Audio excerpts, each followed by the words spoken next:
Merci de nous recevoir chez vous à cette autre émission spéciale. Une émission où on va faire un peu fi du grand format parce que l'actualité est brûlante. On va parler du Bénin, du Tchad, du Sénégal, de la Côte d'Ivoire, de la Tunisie, du Gabon. Beaucoup d'émotions et surtout, on parlera aussi du carême. À tout à l'heure.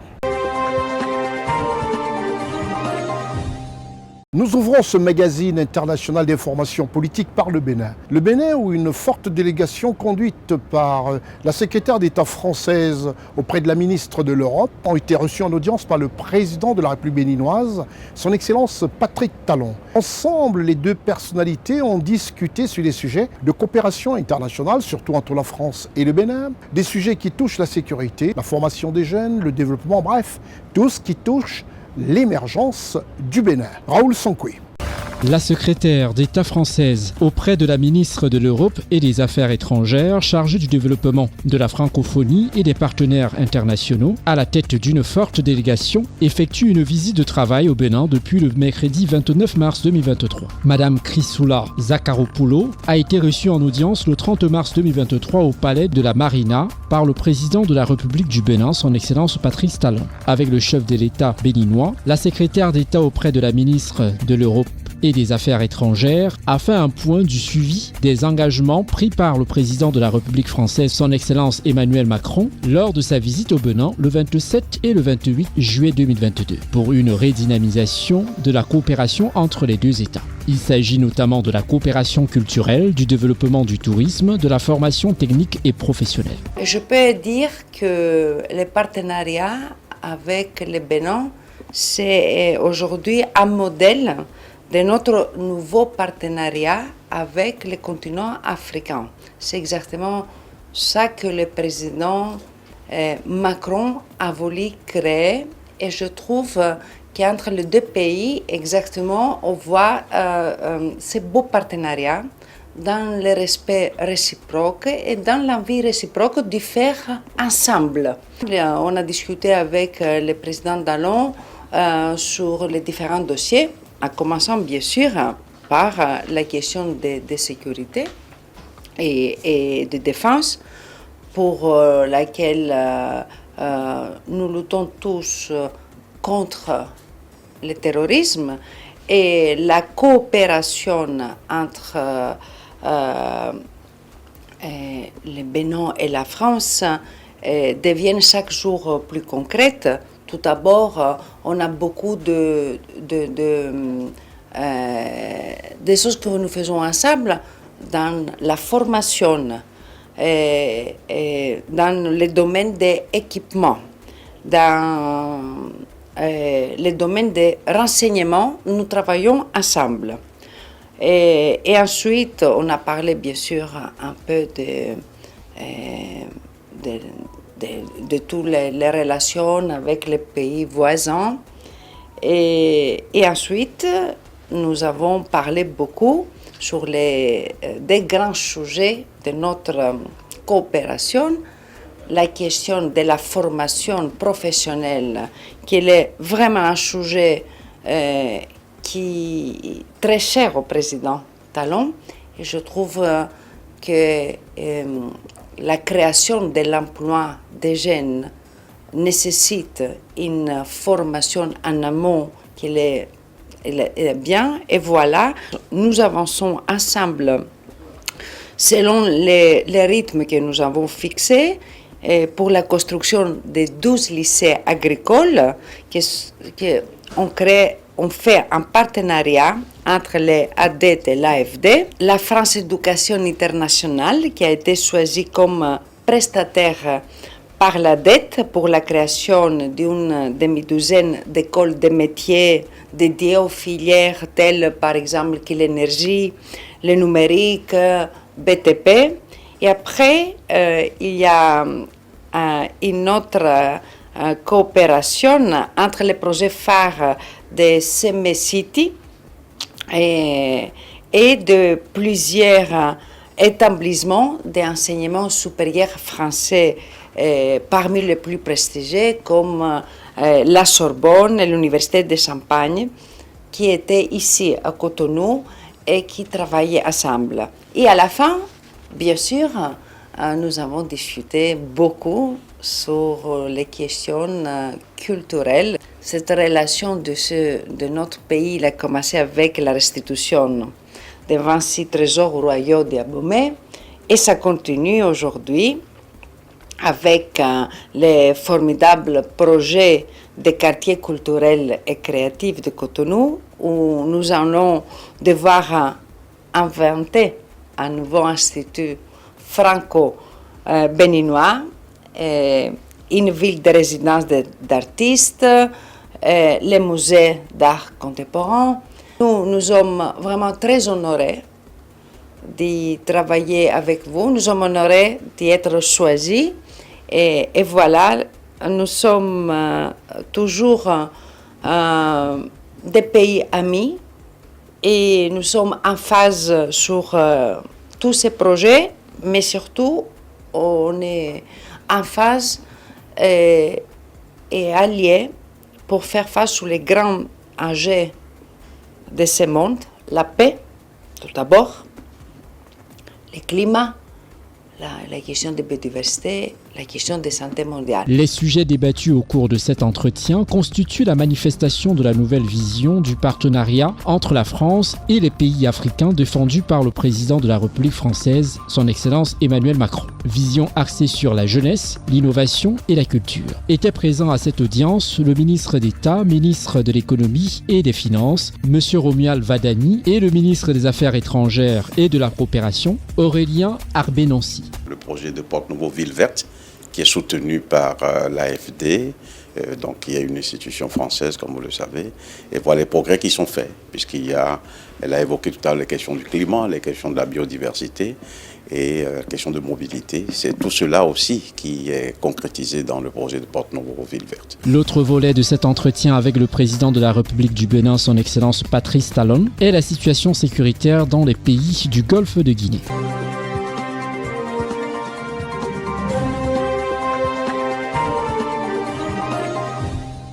Nous allons en Côte d'Ivoire où nous allons parler encore de cette audience accordée par le président de la République de Côte d'Ivoire qui ne dort pas, qui ne prend pas de temps à dormir. Il a reçu dans sa résidence privée à la Riviera Golfe, à Abidjan, la ministre des Affaires étrangères de la Guinée-Bissau, envoyé spécial du président de la République de la Guinée-Bissau, qui est aussi le président en exercice de la CEDEAO.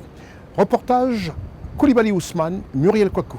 Le président de la République de Côte d'Ivoire, son Excellence Alassane Ouattara, a échangé ce jeudi 30 mars 2023 à sa résidence Sisa Cocody Riviera Golfe avec la ministre d'État, ministre des Affaires étrangères et des communautés de la Guinée-Bissau, Mme Souzy Carla Barbosa. Mme Souzy Carla Barbosa était porteuse d'un message du président de la République de Guinée-Bissau, son Excellence Umaru Sissoko Embalo, au chef de l'État et ailleurs président en exercice de la conférence des chefs d'État et de gouvernement de la CEDEAO. Je suis venue en tant qu'envoyé de son Excellence président Embalo, le président de la République de Guinée-Bissau. Il a envoyé un message à son papa, comme il l'appelle respectueusement le président Ouattara, pour rendre des informations. Comme vous savez, il est le président en exercice de la CEDEAO et il voulait donner quelques informations à son Excellence sur la situation de notre sous-région. Et c'est ça que je suis venue faire aujourd'hui ici. Il est à noter que le ministre, conseiller spécial auprès du président de la République, M. Ali Koulibaly, a pris part à la rencontre.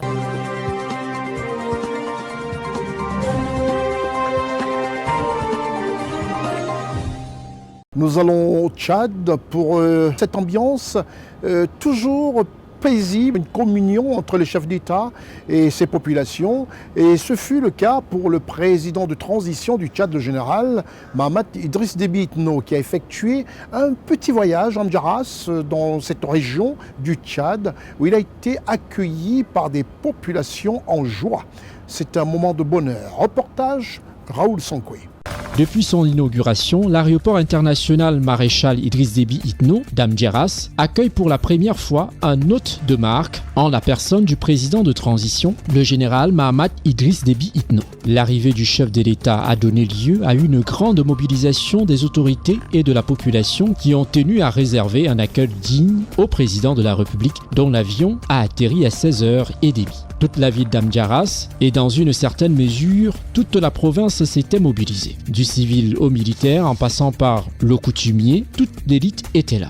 À sa descente d'avion, le chef de l'État, le général Mahamat Idriss Déby Itno, a reçu des pigeons offerts par les deux fillettes avant de recevoir les salutations du gouverneur de l'Enedi S, M. Mahamat Abdelkerim Ali, du sultan de Dar Bilian, M. Sidik Timan Déby, du commandant de la zone de défense numéro 8, général Kessou Bala, et du maire de la ville d'Amdjaras, M. Aboud Hachim Bouder. Le chef de l'État devra ensuite recevoir les honneurs militaires rendus par les différents détachements de l'armée nationale. Place ensuite au chef des unités administratives et des services déconcentrés de l'État, chef traditionnel et religieux, responsable des ONG ainsi que les responsables des différentes couches socio-professionnelles qui ont également fait le déplacement de l'aéroport. À cet accueil officiel s'est ajouté un autre et c'est dans les rues que cela s'est exprimé. La population de la ville d'Amdjaras est sortie massivement pour communier avec le président de la République et lui témoigner son adhésion totale. Militants des partis politiques et des associations, élèves, membres des groupements et citoyens, lambda, tous ont tenu à exprimer leur joie de voir le chef de l'État parmi eux. Lui à qui ils doivent beaucoup pour avoir pu maintenir le pays dans la stabilité et l'engager dans un processus irréversible de refondation.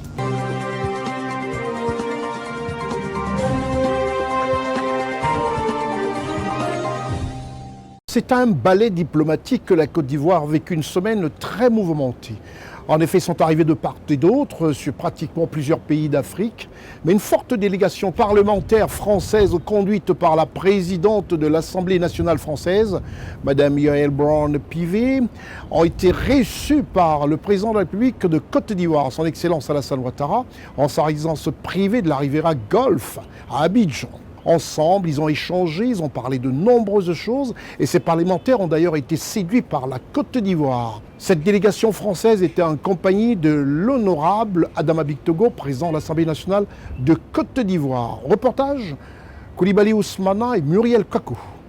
Le président de la République de Côte d'Ivoire, son Excellence Alassane Ouattara, a reçu en audience pour un entretien le dimanche 2 avril 2023 à sa résidence Cisa Cocody Riviera Golf avec la présidente de l'Assemblée nationale française, Mme Yaël Braun-Pivet. Mme Yaël Braun-Pivet, qui est à la tête d'une forte délégation du Parlement français, est à Abidjan dans le cadre de la session ordinaire de l'Assemblée nationale de Côte d'Ivoire qui s'est ouverte le lundi 3 avril 2023 et de la 14e conférence des présidents d'Assemblée et de section de la région Afrique de l'Assemblée parlementaire de la francophonie. Elle a exprimé sa joie d'être en Côte d'Ivoire et indiqué que l'importance de la délégation qu'elle conduit est l'expression des liens d'amitié et de l'intérêt que la France et singulièrement le Parlement français portent à la Côte d'Ivoire. Je suis très honorée de venir en Côte d'Ivoire pour mon premier déplacement en Afrique. Je suis extrêmement reconnaissante à Monsieur Bictogo qui m'a invitée lors de sa venue à Paris et au président Ouattara que je remercie particulièrement pour son accueil.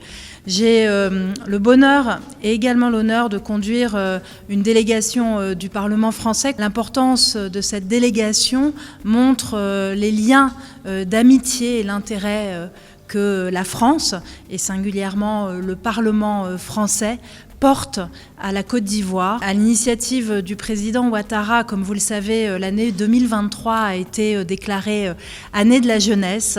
Vous avez la chance d'avoir un pays avec une jeunesse dynamique, une jeunesse qui représente aujourd'hui votre présent, mais surtout votre avenir. Et il était important pour nous, pour notre délégation, d'aller ce matin à leur rencontre. Cela nous permet de mieux comprendre votre pays, de mieux comprendre les aspirations de cette jeunesse et surtout de mieux comprendre aussi la force qui l'anime.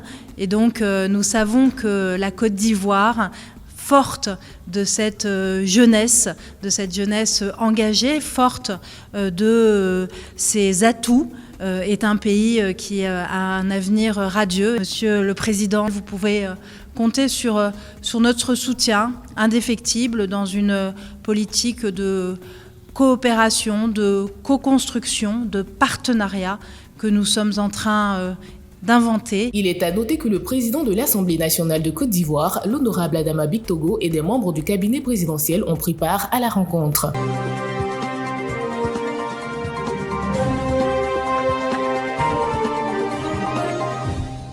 Cette fois, on s'envole pour l'Italie. L'Italie, nous allons parler un tout petit peu de l'Église catholique romaine. Dimanche dernier, ça a été la grande fête des Rameaux. l'Église catholique a commémoré comme ça à Rome l'entrée de Jésus-Christ à Jérusalem. Fête des rameaux qui donne déjà comme ça un avant-goût de Pâques pour les chrétiens. Reportage CNN TV France. Ce dimanche 2 avril, les fidèles ont célébré les rameaux, une semaine qui commémore la passion du Christ et qui amène les fidèles vers la fête de Pâques, considérée chez les chrétiens comme la plus importante de l'année. La dite messe des rameaux et de la passion du Seigneur a été présidée par le pape François sur la place Saint-Pierre à Rome en présence des cardinaux, des évêques, des prêtres, des diacres et une immense foule de chrétiens. Mais de quoi parle-t-on quand on évoque les rameaux? Il s'agit en fait de l'entrée de Jésus-Christ à Jérusalem, tandis qu'il est accueilli par le peuple qui tapisse son chemin de palmes, les mêmes palmes qu'abordent les fidèles en ce dimanche. Même si le rameau n'est pas en tant que tel considéré comme un porte-bonheur, il est toutefois vu comme un symbole de vie. Les chrétiens célèbrent le Christ ressuscité, et c'est pour cela que le rameau est béni lors de la messe, et qu'il orne ensuite le crucifix. En fonction de la région du monde dans laquelle on se trouve, on peut choisir d'utiliser les branches de sapin, d'olivier ou encore de laurier comme rameau. Lors du dimanche des rameaux, la messe commence à l'extérieur. En effet, les fidèles reçoivent chacun une branche d'arbre ou d'arbuste qui est ensuite bénie. Le tout avec un chant de Hosanna qui est tiré d'un épisode de l'Évangile. Dans le même temps, l'entrée dans la Semaine Sainte est l'occasion d'entendre le récit de la Passion du Christ, un texte qui rappelle aux chrétiens l'exigence d'une vie de croyant à la suite du Christ.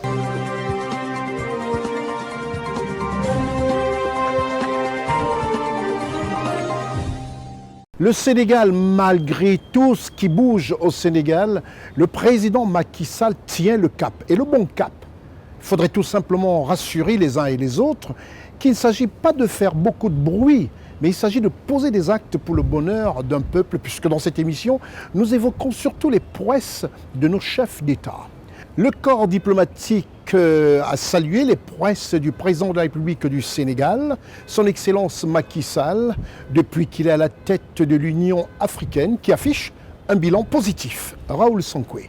Installé à la tête de l'Union africaine le 5 février 2022, le président de la République du Sénégal, son Excellence Macky Sall, a pris l'initiative de transformer l'Afrique des problèmes à une Afrique de solutions. Pour traduire cet état de choses, il a porté la voix du continent dans les plus grands sommets internationaux et a posé des actes forts allant dans ce sens. C'est du moins ce qui se fait entendre des diplomates lors de cette cérémonie de restitution du bilan de la présidence de son Excellence Macky Sall à la tête de l'Union africaine, présidée par Maître Aïssata Tall Sall, ministre des Affaires étrangères et des Sénégalais de l'extérieur. Si moi j'avais à retenir de ce bilan, plus que ces actions qu'il a menées, je retiendrai sa voix. Sa voix, comme je le disais, qui est la voix du continent, où partout, sur toutes les scènes, il a tenu à parler de l'Afrique. Parler de l'Afrique de façon très positive. Il l'a fait au G20, il l'a fait au G7, il l'a fait à l'OCDE. Et il a parlé aux partenaires pour leur dire si nous sommes dans un partenariat, et je suis convaincue que nous sommes dans un partenariat, alors nous devons ensemble identifier les défis. Cette cérémonie de restitution du bilan de la présidence de son Excellence Macky Sall à la tête de l'Union africaine a aussi permis de revenir sur le noble défi auquel le président sénégalais a fait face au cours de son mandat. Il s'agit entre autres de la gouvernance économique mondiale, de la souveraineté alimentaire et pharmaceutique, mais aussi et surtout des questions sécuritaires et environnementales qui interpellent le continent. Agenda diplomatique lui a permis de porter la voix de l'Afrique dans le monde, de plaider sur toutes les tribunes pour que notre continent soit désormais perçu comme l'Afrique des solutions plutôt que l'Afrique des problèmes. Durant son mandat à la tête de l'Union africaine, le président son Excellence Macky Sall a fait entendre au reste du monde la nouvelle vision du continent. Une politique visant à marquer la présence de l'Afrique dans l'agenda international et sa participation sur les grands dossiers internationaux. Il a dit deux choses. Que la préoccupation du continent, c'est à ça qu'il s'engage. Mais également, il doit porter la voix du continent. Que les préoccupations du continent devaient aller de pair avec une voix forte au nom du continent. Et c'est comme cela qu'il a développé, une fois les préoccupations expliquées, il a développé tout un plaidoyer pour faire accepter des choses qui au départ n'étaient pas si évidentes à accepter. Sur invitation du ministre des Affaires étrangères, cette cérémonie a connu la présence de plusieurs représentants diplomatiques du continent et d'ailleurs.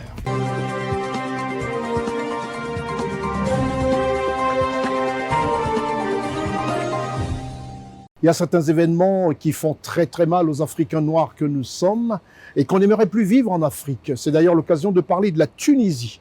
La Tunisie où après le rapatriement des Ivoiriens, après le rapatriement des Guinéens de Tunisie, sans mot dire de la part de leur chef d'État, le gouvernement camerounais a décidé lui aussi de rapatrier les Camerounais de Tunisie avec ce racisme affiché de la part des Tunisiens, on ne sait pas pourquoi. Un reportage signé Raoul Sankoué.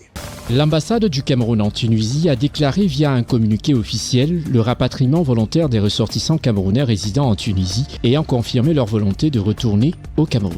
Depuis le discours polémique du président tunisien Kais Saied, le 21 février 2023, une vague d'agressions violentes cible des immigrants subsahariens. Les immigrés noirs africains se considèrent en insécurité et campent toujours devant les sièges des organisations internationales et les ambassades, espérant une solution à leurs problèmes. Le gouvernement camerounais, de son côté, organise des rapatriements volontaires des ressortissants camerounais résidant en Tunisie. Le premier embarquement aura lieu le 5 avril 2023. Les Camerounais volontaires devront se retrouver à l'ambassade du Cameroun aux environs de 12h30 pour un départ vers l'aéroport de Tunis, Carthage. Une opération qui intervient dans un climat d'insécurité pour les migrants d'Afrique noire suite au discours polémique du président tunisien Kais Saied. Le discours jugé raciste par les organisations internationales a été défendu par le président de la CEDEAO qui parle d'une mauvaise interprétation du discours du président tunisien. Pour apaiser les tensions, le président tunisien s'est défendu de toute idée de racisme dans ses propos contre les Africains subsahariens. Des pillages, des actes de vandalisme, des expulsions radicales par des propriétaires et les licenciements abusifs par des employeurs sont d'autant d'actes commis par des citoyens tunisiens. Des actes d'injustice qui se multiplient d'après des vidéos de dénonciation sur les réseaux sociaux. Depuis le début de cette situation de racisme en Tunisie, le Mali et la Guinée ont déjà procédé à des rapatriements des citoyens de leurs pays respectifs. Les autorités tunisiennes, de leur côté, essayent de garantir un minimum de droits aux réfugiés subsahariens.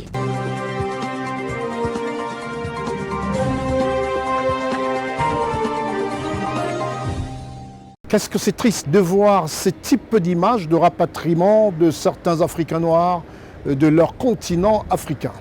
Bref, nous allons en Côte d'Ivoire pour parler du plus vieux parti de Côte d'Ivoire, le PDCI-RDA.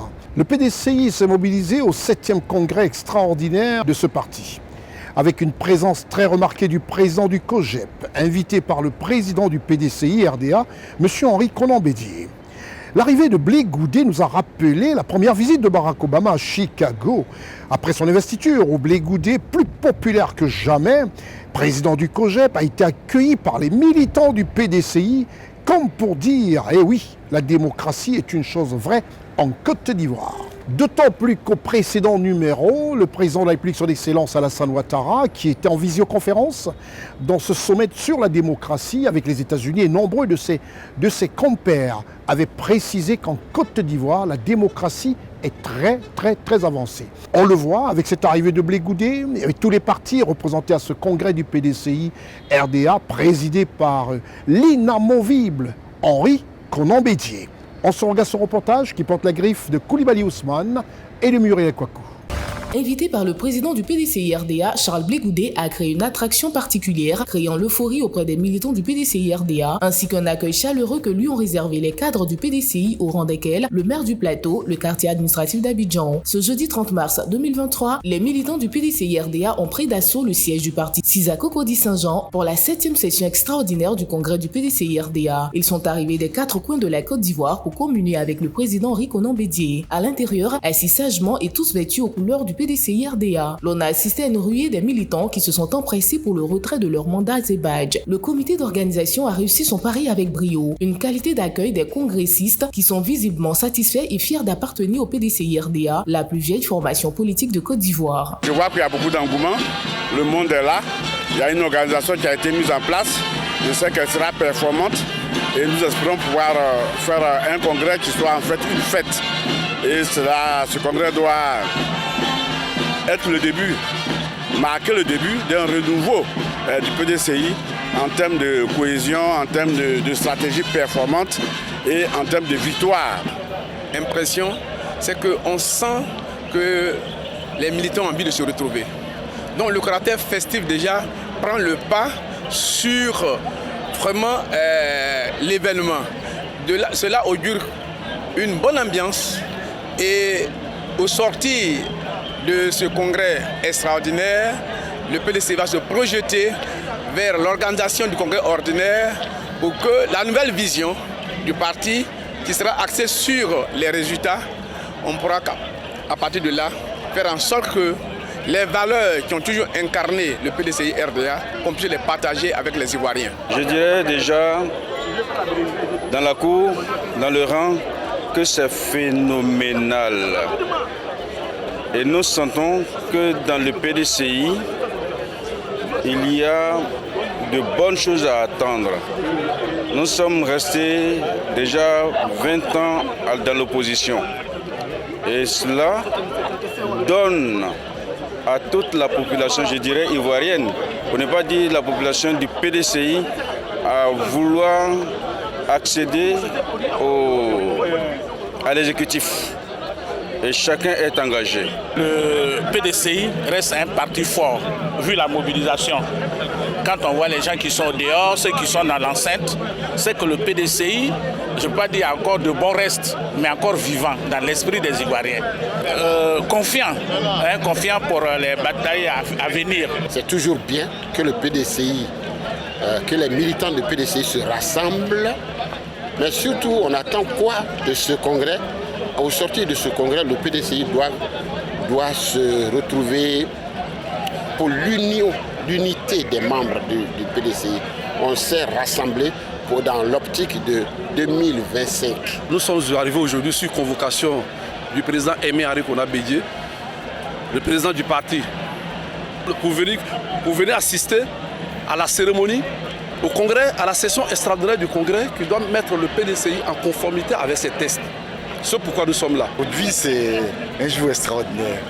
Qui dit extraordinaire dit quelque chose de merveilleux.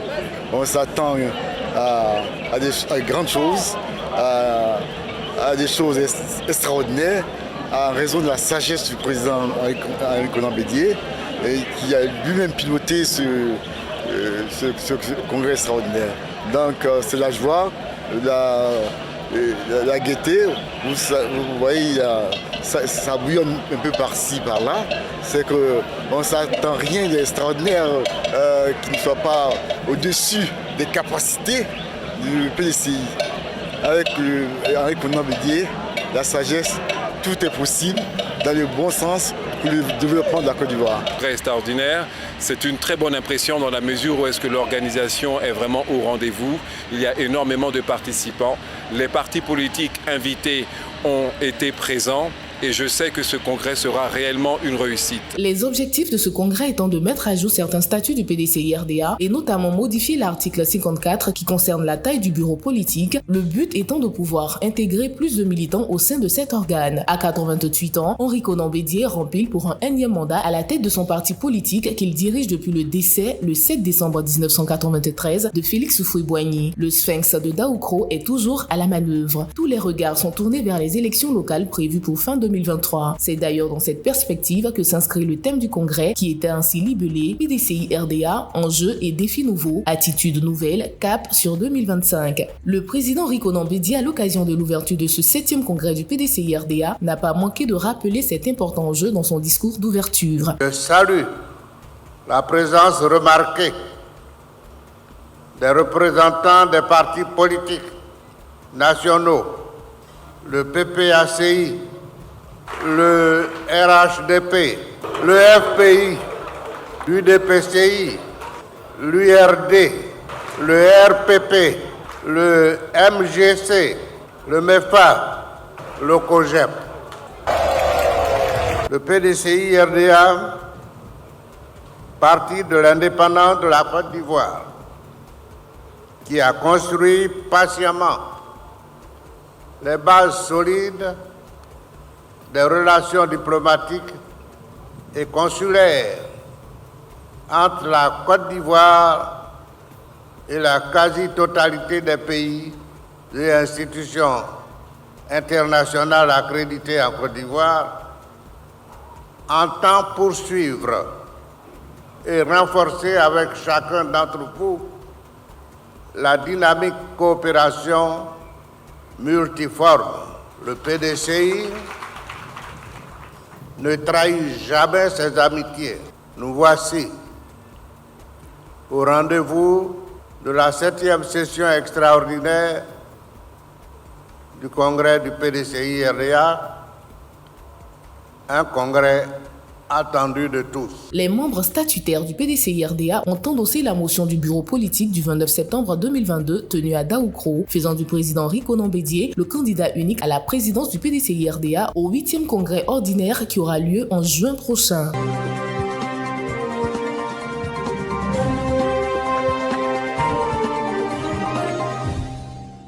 Nous allons parler de la politique américaine. Aux États-Unis, la politique est rythmée par cette inculpation du premier président à vivre ce type de situation, à savoir son Excellence Donald Trump, inculpé.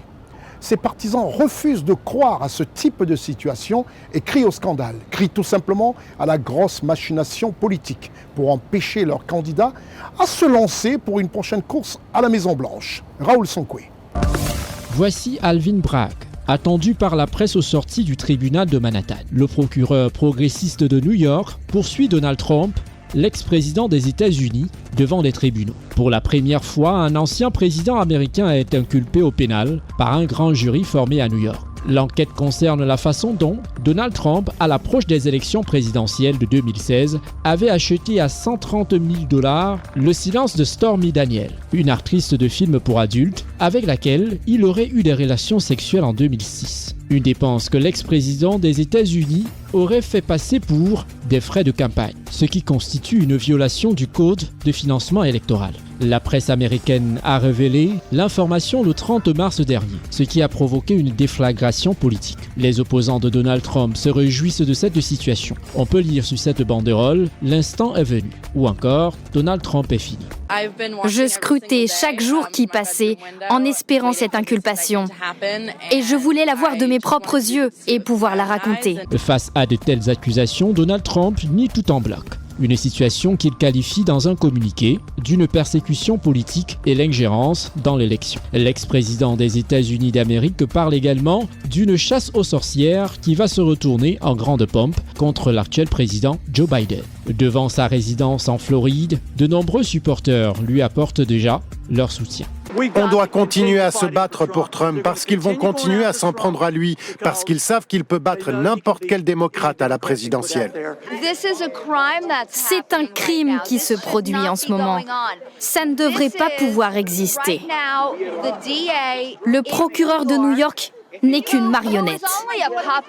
Pour l'heure, les chefs d'inculpation exacts retenus contre Donald Trump ne sont pas encore connus. Leur publication officielle ne pourrait intervenir qu'au moment de la première comparution de l'ancien président des États-Unis d'Amérique ce mardi 4 avril 2023 devant le juge.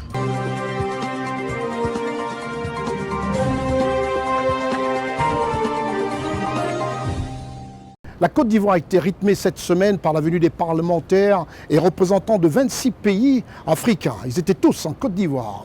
Et le président de la République de Côte d'Ivoire, son Excellence Alassane Ouattara, a reçu tous ces parlementaires au palais de la présidence de la République de Côte d'Ivoire, situé au Triangle d'Or du quartier administratif Le Plateau. Ensemble, ils ont discuté de plein de sujets. C'est aussi une manière pour le président de la République de souhaiter Akwaba à tous ces représentants, tous ces parlementaires. On note la présence du président de l'Assemblée nationale, de la République française. Et tous avaient en tête, en chef de délégation, le président de l'Assemblée nationale de Côte d'Ivoire, l'honorable Adama Bictogo. Un reportage de Koulibaly Ousmane et de Muriel Kouakou.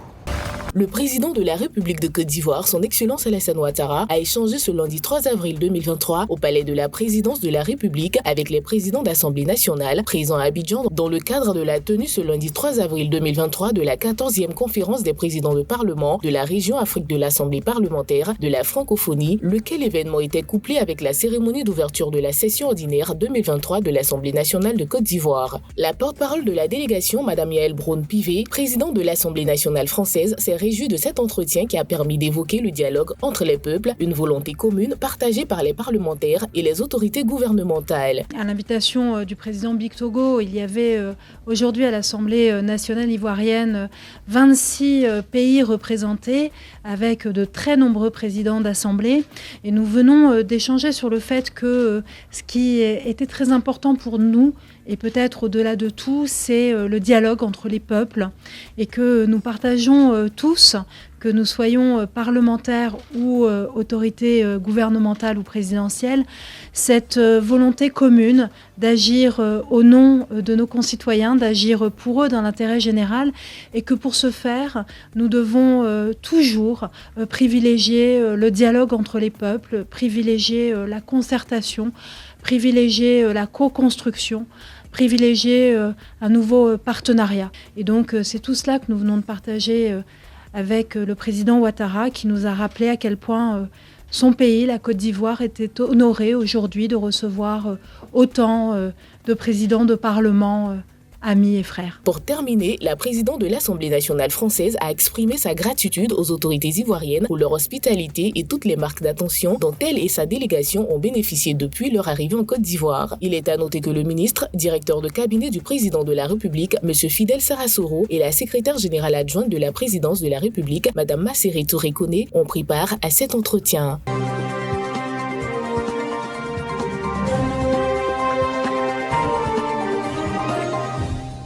L'actualité brûlante cette semaine est menée par la Côte d'Ivoire, comme vous le savez, mais nous allons un temps soit peu au Gabon.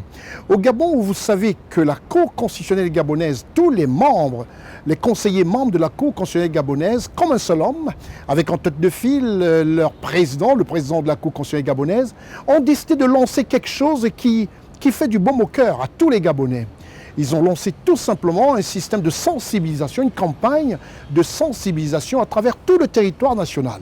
Ils ont bouclé les 9 provinces et ils sont en ce moment en train de rendre visite à la diaspora gabonaise dans différentes localités. Ça a été le cas au Maroc, en Afrique du Sud.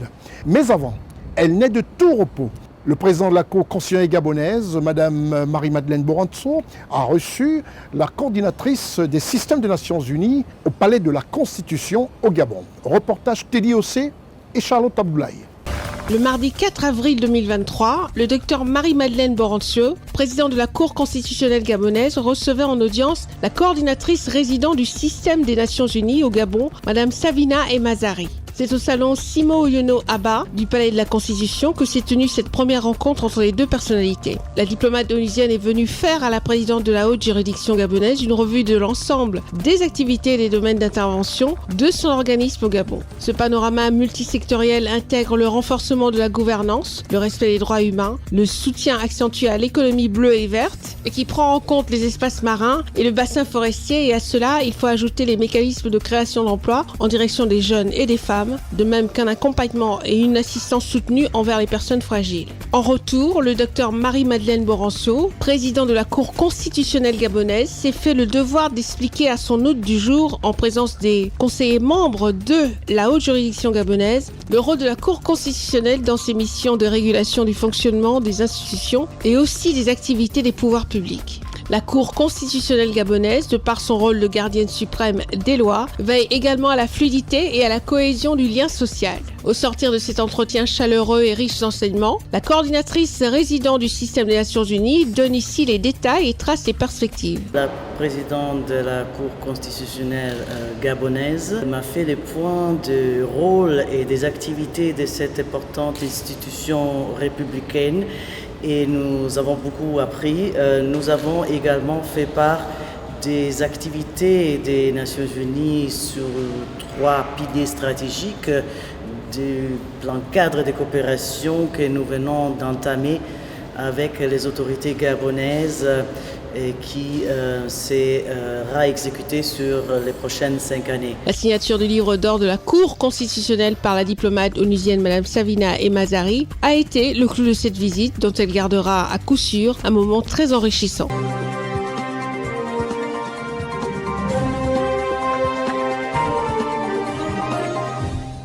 Le ballet des parlementaires en Côte d'Ivoire n'avait qu'une raison principale, l'ouverture de la session 2023 de l'Assemblée nationale de Côte d'Ivoire. À l'invitation de l'honorable Adama Bictogo, président de cette assemblée, de cette haute institution, de nombreux invités spéciaux, parmi lesquels pratiquement 26 pays représentés, dont 14 présidents des assemblées nationales de différents pays. À cette occasion, il y avait la présence de tous les membres du gouvernement ivoirien, avec en tête de file le Premier ministre Patrick Haché. Et la présence très remarquée du vice-président de la République de Côte d'Ivoire, son Excellence Tiemoko Melet Kone, représentant officiel du président de la République Alassane Ouattara, à l'ouverture de cette session de l'Assemblée nationale 2023, présidée par l'honorable Adama Bictogo, président de la dite institution. L'ouverture de cette session 2023 de l'Assemblée nationale restera pour tous les parlementaires nationaux et ceux venus d'autres pays comme un moment inoubliable, preuve que la démocratie en Côte d'Ivoire se porte bien. Reportage Muriel Kakou, Ousmane Koulibaly. Le vice-président de la République, M. Tiemoko Melet Kone, représentant le président de la République de Côte d'Ivoire, son Excellence Alassane Ouattara, a assisté ce lundi 3 avril 2023 à la cérémonie solennelle d'ouverture de la session ordinaire 2023 de l'Assemblée nationale à l'hémicycle au Plateau. La cérémonie a enregistré la présence du Premier ministre, des présidents d'institutions de la République et des membres du gouvernement de Côte d'Ivoire, le corps diplomatique ainsi que celle de 14 présidents de parlements d'Afrique et d'ailleurs. Il revient au président de l'Assemblée nationale, M. Adama Bictogo, de diriger les travaux en soumettant l'ordre du jour à l'adoption des députés, suivi d'un discours d'orientation sur les enjeux de la session qui s'ouvre. Je voudrais nous inviter à cultiver la tolérance sous toutes ses formes, au fin d'avoir un processus électoral normal et apaisé pour le bonheur de nos concitoyens. L'essentiel pour nous, c'est la Côte d'Ivoire, notre beau pays. Nos institutions doivent par conséquent s'ériger en rempart protecteur de la démocratie que nous souhaitons pour notre pays et servir de levier pour la réalisation de grands desseins que nous nourrissons pour notre chère patrie. En termes de développement intégré, de promotion d'un vivre ensemble sans faille, dont l'Assemblée nationale doit être la force motrice et le fer de lance. Concernant l'activité parlementaire au cours de la session 2023 qui s'ouvrait ce jour, le président de l'Assemblée nationale ivoirienne, M. Adama Bictogo, a indiqué que les députés ont sur leur table une quinzaine de textes, notamment le projet de loi d'orientation relatif à l'employabilité des jeunes Ivoiriens. En harmonie avec la décision du chef de l'État, son Excellence M. Alassane Ouattara, de faire de l'année 2023 l'année de la jeunesse, l'Assemblée nationale jouera pleinement sa partition au cours de l'examen du projet de loi d'orientation relatif à la jeunesse et de toutes les initiatives qui contribueront à améliorer l'employabilité des jeunes Ivoiriens. À ce propos, je nous engage à soutenir la mise en œuvre par le gouvernement de cette politique de l'emploi en faveur des jeunes, afin que ces initiatives, à l'image de propositions contenues dans le projet de loi portant promotion des start-up numériques, deviennent une réalité manifeste en Côte d'Ivoire. Dans cette même veine, nous devons accorder un regard bienveillant et tout particulier aux femmes. On ne le dira jamais assez, l'autonomisation des jeunes et des femmes constitue le fondement de la stabilité de toute nation et par conséquent un gage certain de développement. Les parlementaires devront également légiférer sur des thèmes tels que la lutte contre l'inflation et à l'amélioration des conditions de vie des populations, à la lutte contre l'incivisme sur les routes avec l'instauration d'une juridiction spéciale, à la réforme du statut général de la fonction publique, au statut des diplomates, aux questions environnementales avec l'examen du code de l'eau et du code de l'environnement pour ne citer que cela. Chers collègues, au regard de la tâche qui nous attend et qui n'est pas la moindre, pour la défense des intérêts du peuple ivoirien et ainsi participer activement au développement de notre nation et à la consolidation de sa jeune démocratie, je vous exhorte à une assiduité exemplaire au cours de nos travaux et à ne lésiner sur aucun moyen pour faire entendre la voix et les préoccupations de nos populations. À la hauteur de cette responsabilité, qui est la nôtre, et convaincu que nous en prenons la juste mesure, je ne doute point de notre volonté à animer de façon sincère les débats et les délibérations que nous aurons au cours de cette session 2023. L'Assemblée nationale de Côte d'Ivoire entend se moderniser avec l'entrée en vigueur effective du e-Parlement lors de cette session. Un projet de digitalisation qui dotera chaque député d'une tablette numérique. Résumer le nombre de participants, d'invités spéciaux pour cette cérémonie. Regardez le contenu des discours qui ont été délivrés ici en Côte d'Ivoire. Vous comprendrez la dimension que l'on veut donner à notre Parlement. Et ça réjouit le député que je suis. Les thématiques abordées traduisent la réalité des besoins du Parlement, sans oublier l'amélioration des conditions de travail des députés ivoiriens. Je peux dire que le président de l'Assemblée nationale est venu pour révolutionner l'Assemblée nationale. Il y a des dispositions qui sont déjà sur la table, les projets de loi.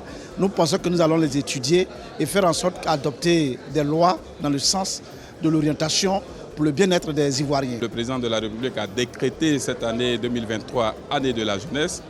Un projet de loi parmi tant d'autres seront sur la table des députés pour matérialiser cette volonté du président de la République. Nous voulons donc féliciter notre président de l'Assemblée nationale et qui fait en sorte que la Côte d'Ivoire se distingue dans les pays de la sous-région, même dans les pays de l'Afrique, puisque c'est toute l'Afrique entière qui était là. Le président de l'Assemblée nationale de la France a pris la parole. Elle a insisté sur la coopération entre les États africains et l'État français. C'est une question de partenariat et cela, nous devons l'intégrer à nous et travailler dans ce sens. Cette session-là va s'effectuer sur plusieurs plans, notamment la question de la femme, l'égalité des femmes. Il y a aussi la question cruciale de la jeunesse. Il y a des textes qui nous attendent donc sur la question de la jeunesse pour voir comment on peut prendre un texte qui va traduire en réalité l'ambition du président. Il est annoncé de grands textes sur la question de la promotion de la femme, sur la question de l'employabilité des jeunes, sur les questions liées au civisme, à la consolidation de l'état de droit. Cela signifie que cette session va marquer sans nul doute une avancée, une amélioration de l'environnement politique. Nous devons aussi travailler à cette question du découpage électoral. Il faut qu'on ait le courage vraiment de mettre à cette dynamique que nous avons. Il faut que les Ivoiriens aient le courage de se mettre ensemble autour d'une table. Nous venons d'assister à une très grande et solennelle rentrée de parlementaires qui sera, à mon sens, très riche et très chargée, avec notamment des projets de loi d'envergure pour la Côte d'Ivoire. Les défis sont réels. La question du terrorisme est quelque chose qui se vit tous les jours. Heureusement que la Côte d'Ivoire a une longueur d'avance, mais il faut rester sur ses gardes. Appeler tout le monde à l'apaisement et à des élections prochaines apaisées. Au niveau du travail législatif, on aura déjà même 15 textes sur la table dès l'entame. C'est pour dire qu'on aura une année législative assez corsée.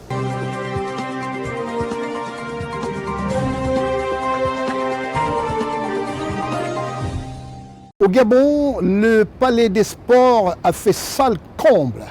Et c'est avéré d'ailleurs trop étroit pour la circonstance. La raison était tout simplement simple. Le 55e anniversaire du PDG, le Parti démocratique gabonais, sous la présidence de Ali Bongo Ondimba, chef de l'État et président du parti. À cette occasion, des militants étaient en joie, mais une joie qui a coupé un tout petit peu court lorsque le président a décidé, pour la toute première fois, de parler de la genèse de sa maladie. Avec une émotion particulière qui a pratiquement plongé dans les mois tous les militants du Parti démocratique gabonais, le président a parlé, avec d'ailleurs une goutte de larmes de sa maladie et qui peut arriver à tout être humain. Un reportage de Teddy Ossé et de Charlotte Abdoulaye.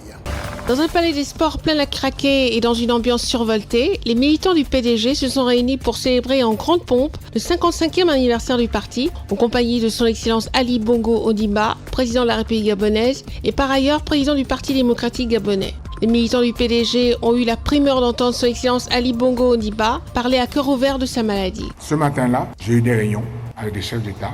Tout s'est bien passé. La délégation qui m'accompagnait étaient avec moi, jusqu'au déjeuner.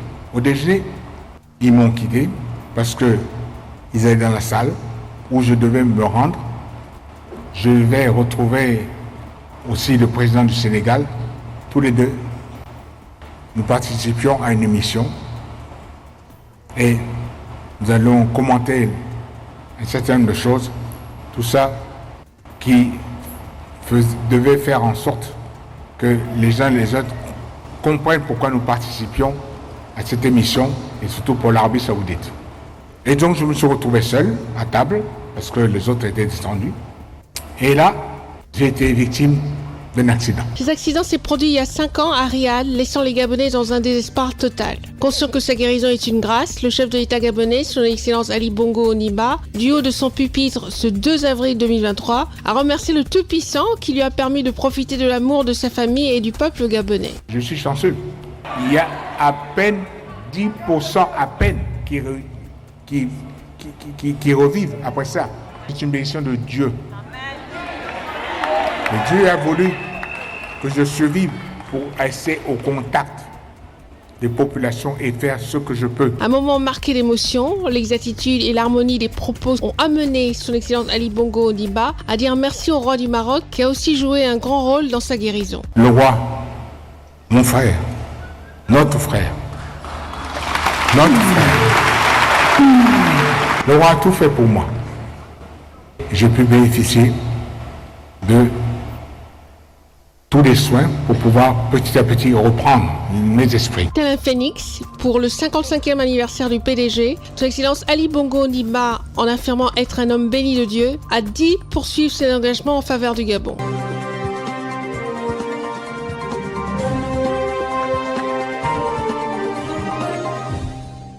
Les investisseurs des pays développés ont toujours trouvé à redire quand il fallait parler de développement africain et surtout de nos parcs d'exposition. Certains pays n'en ont pratiquement pas. Et nous allons faire un petit clin d'œil, un tout petit peu, sur le parc d'exposition de la Côte d'Ivoire. Mais avant, s'il est vrai que certains ont toujours trouvé à redire sur nos parcs d'exposition, pour ne citer que la France, avec ses parcs d'exposition tels ceux des plus célèbres, le parc d'exposition de Villepinte, avec ses 24 hectares de superficie, celui d'Avignon, de Bordeaux, et le plus célèbre, le parc d'exposition de Versailles. À Paris, avec ses 22 hectares situés dans le 15e arrondissement parisien, jouxtant les communes de Dissy-les-Moulineaux et Vanves dans les Hauts-de-Seine, et qui fait la fierté de la France sur ce plan aussi. Désormais, la Côte d'Ivoire est presque en tête du peloton des meilleurs parcs d'exposition. Cette Côte d'Ivoire qui a décidé comme ça de créer, grâce à une idée géniale du président de la République, son Excellence Alassane Ouattara, un parc qui vous donne tout de suite envie de venir exposer en Côte d'Ivoire. D'abord le climat, nous sommes sur 40 degrés où nous tournons cette émission, le climat est chaleureux, les populations ivoiriennes sont accueillantes et un parc aujourd'hui qui vous met 6000 personnes debout et 5000 assis. Bâti sur 35 hectares, c'est un record. Le parc d'exposition de Côte d'Ivoire sur 35 hectares, c'est le clin d'œil de ce magazine d'information politique afro-mondial. Mesdames et messieurs, le parc des expositions d'Abidjan, un chef-d'œuvre architectural. Le parc des expositions d'Abidjan est un projet impressionnant construit par l'architecte Pierre Fakori sur une surface de 30 hectares. Dont le maître d'ouvrage est le ministère du Commerce, de l'Industrie et de la Promotion des PME de Côte d'Ivoire. Futuriste par sa forme, moderne par ses installations, ce lieu compte devenir la référence en termes d'événements et d'expositions à l'échelle régionale et africaine. Et vous voyez cette structure, c'est un ensemble de membranes assemblées entre elles par des noyaux dans un repère orthonormé.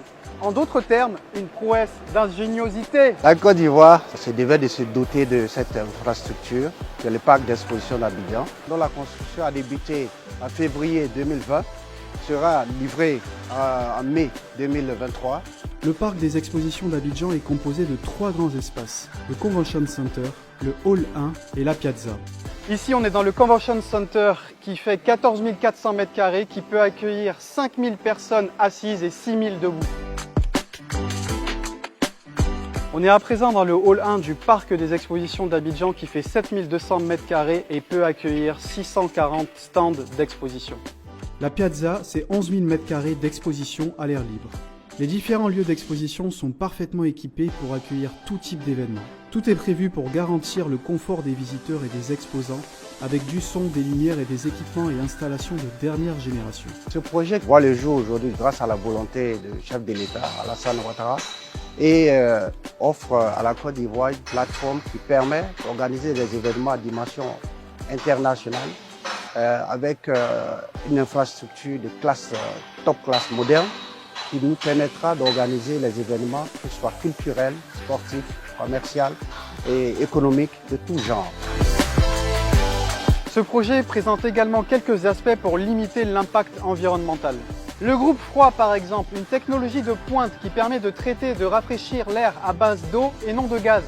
Autre aspect écologique, la station d'épuration qui permet de traiter les eaux usées, de les rendre propres pour les réutiliser ou les rejeter dans la lagune. Le parc des expositions d'Abidjan fait partie des projets prioritaires de l'État. Et maintenant qu'il est bientôt livré, il sera le choix idéal pour les organisateurs d'événements de toute taille. Mais surtout, il sera une vitrine pour la Côte d'Ivoire à l'échelle internationale.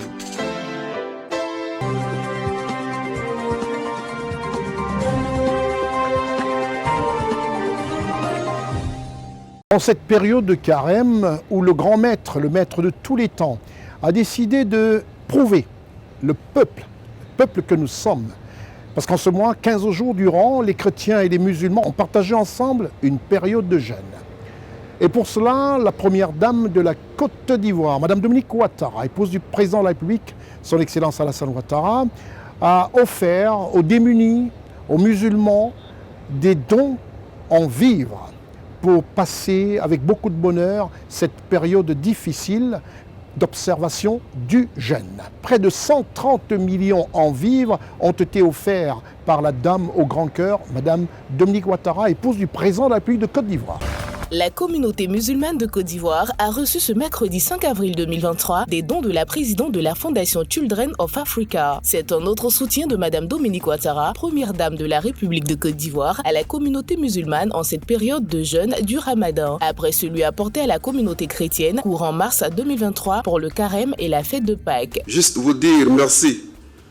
Merci et encore merci au nom de toutes les associations islamiques et ONG et toute la communauté de Côte d'Ivoire. Et j'implore le Seigneur Allah subhanahu wa ta'ala de vous couvrir de la lumière de sa guidance et sa protection et de vous accorder les mérites de ce geste de grandeur qui viendra soulager des populations vulnérables à la faveur de ce mois béni du Ramadan. L'autorité en charge des cultes en Côte d'Ivoire se joint à cet élan de générosité, d'autant plus que la première dame de la République de Côte d'Ivoire, Madame Dominique Ouattara, pour qui cette action est une tradition à chaque Ramadan. Permettez que je me hasarde à citer le prophète de l'islam qui dit, et je cite, « Quiconque offre à un jeûneur de quoi rompre son jeûne aura une récompense égale à la sienne sans que sa récompense ne soit déduite de celle du jeûneur. » Fin de citation. En plus, Excellence Madame la Première Dame, je peux soutenir que les leaders religieux et leurs fidèles de la communauté musulmane sont en permanence en prière à votre profit, car le Saint-Coran révèle que celui qui ne peut avoir de la reconnaissance à l'égard de son semblable, de son bienfaiteur, ne saurait nullement en avoir vis-à-vis du Seigneur des mondes. Ces vivres d'une valeur de 130 millions de francs CFA contenant des sacs de riz de 25 kg, des cartons de sucre, des pâtes alimentaires, des boîtes de tomates, des cartons d'huile et de boîtes de lait seront affectés aux mosquées, ONG et associations islamiques. La première dame de la République de Côte d'Ivoire, Madame Dominique Ouattara, a présenté le mois de Ramadan comme celui de la charité, une période dédiée au jeûne et à la prière. Le Ramadan est pour la communauté musulmane une période dédiée au jeûne et à la prière. Ce mois de piété est également considéré comme celui de la charité. Durant cette période importante dans l'islam, l'expression de la générosité et du partage, notamment envers la plus démunie, est primordiale. C'est pourquoi j'ai à cœur, chaque année, d'offrir des dons à mes frères et sœurs musulmans de Côte d'Ivoire afin de leur manifester mon soutien et ma solidarité. Cette année, le Ramadan est aussi l'occasion d'un rapprochement entre les communautés religieuses, chrétiennes et musulmane dans la cohésion et la paix. Les guides religieux n'ont pas manqué de formuler des prières pour le couple présidentiel.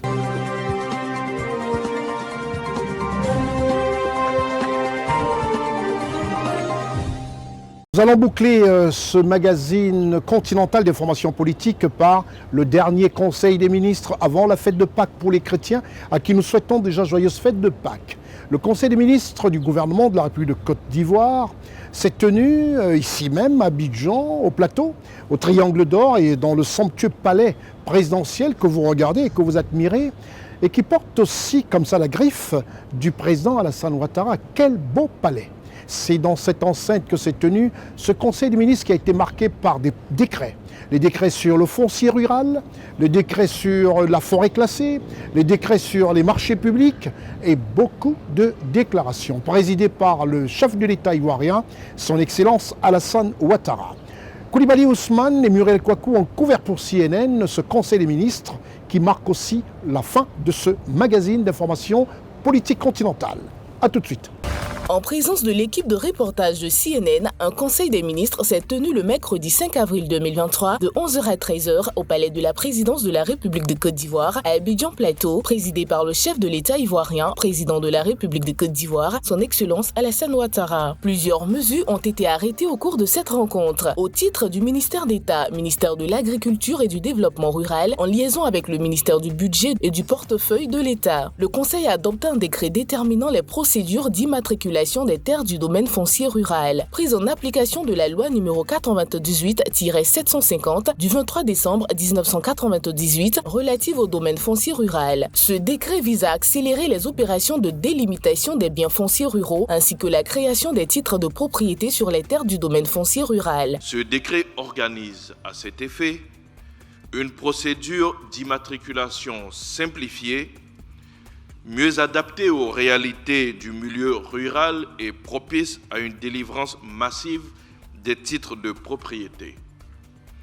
Il précise les missions et les responsabilités des différents acteurs intervenant dans la procédure, notamment celle du conservateur de la propriété foncière et des hypothèques, et fixe un tarif d'immatriculation à coût réduit tenant compte des réalités du monde rural. Au titre du ministère des Eaux et Forêts, en liaison avec le ministère de l'Économie et des Finances, le ministère de la Construction, du Logement et de l'Urbanisme et le ministère du Budget du portefeuille de l'État, le Conseil a adopté un décret portant redéfinition des limites de la forêt classée de Languédédou ainsi qu'une communication y afférente. Au titre du ministère des Eaux et Forêts, en liaison avec les ministères concernés, le Conseil a adopté 2 décrets. Le premier décret porte sur la redéfinition des limites de la forêt classée d'Anguédédou, ainsi qu'une communication y afférente.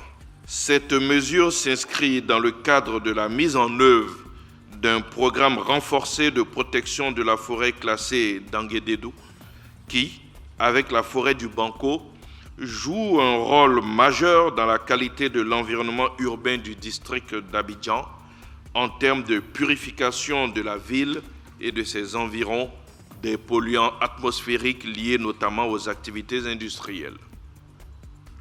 Ce programme prévoit la construction d'une clôture ceinturant toute la forêt classée et la démultiplication de patrouilles de surveillance en vue de lutter efficacement contre les agressions liées aux activités humaines et de préserver durablement la vocation forestière et écologique de cette forêt classée. La situation des forêts classées de la région du Tchologo. Au nombre de 12, les forêts classées de la région du Tchologo couvrent une superficie d'environ 268 000 hectares. Les plus connues restent les forêts classées de l'Aleraba, Koba et Nubo. Compte tenu des pressions importantes dues à l'activité humaine que subissent ces aires protégées, le Conseil a arrêté diverses mesures en vue de les conserver durablement, tout en tenant compte du bien-être social des populations rivierraines.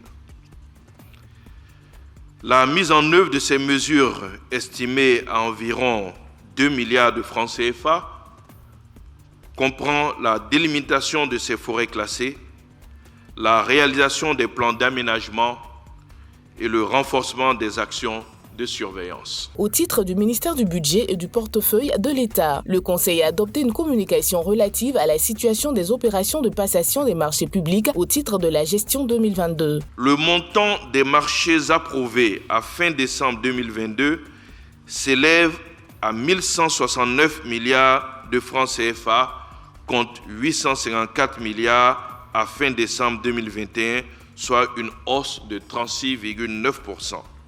En nombre, 6 330 marchés ont été approuvés à fin décembre 2022 contre 5 107 à la même période en 2021, soit une hausse de 23,9%. Les procédures concurrentielles regroupant les appels d'offres ouverts et les appels d'offres restreints représentent 64,3% du montant des marchés approuvés à fin décembre 2022 contre 61,2% à fin décembre 2021, soit une hausse de 3,1 points. Les procédures non concurrentielles représentent 33,1% du montant des marchés approuvés à fin décembre 2022 contre 35,3% à fin décembre 2021, soit une baisse de 2,2 points. La part des marchés attribués aux petites et moyennes entreprises est passée de 50,5% à la fin décembre 2021 à 46,1% à fin décembre 2022, soit une baisse de 4,4 points.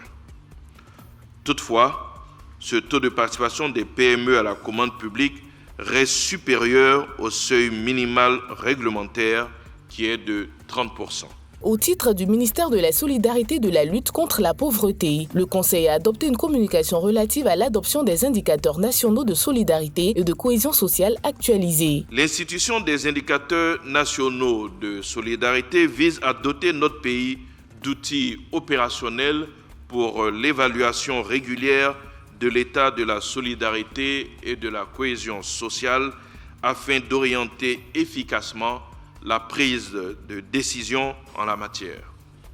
Ainsi, en 2019, à la suite d'un processus participatif et inclusif conduit par l'Observatoire de la solidarité et de la cohésion sociale, l'OSCS, auquel avaient participé des experts de l'administration publique, du secteur privé, des partenaires au développement et de la société civile, 151 indicateurs nationaux de solidarité et de cohésion sociale avaient été adoptés.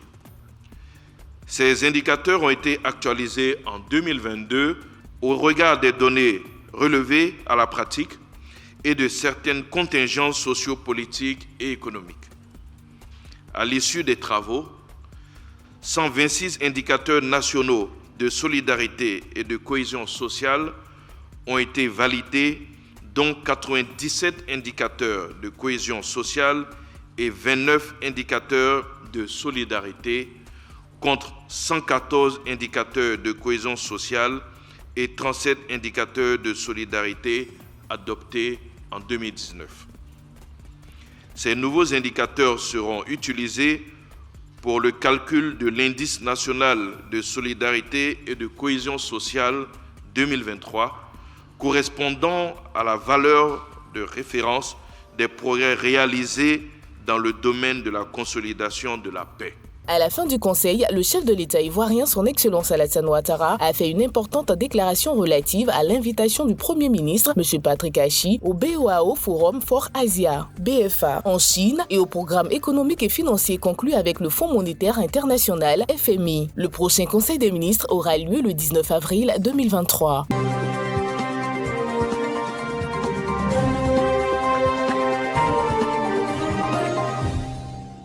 C'est terminé pour ce magazine d'information politique continentale.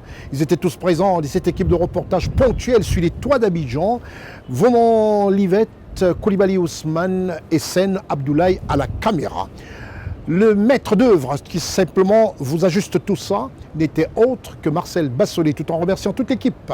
Je pense à Muriel Kouakou, à Raman Cole, Eric Bikek, Stéphane Négou, Raoul Sonkoué, Gozo Richard et assistant de production Jean-Marie Mbega. C'est terminé pour aujourd'hui, au revoir.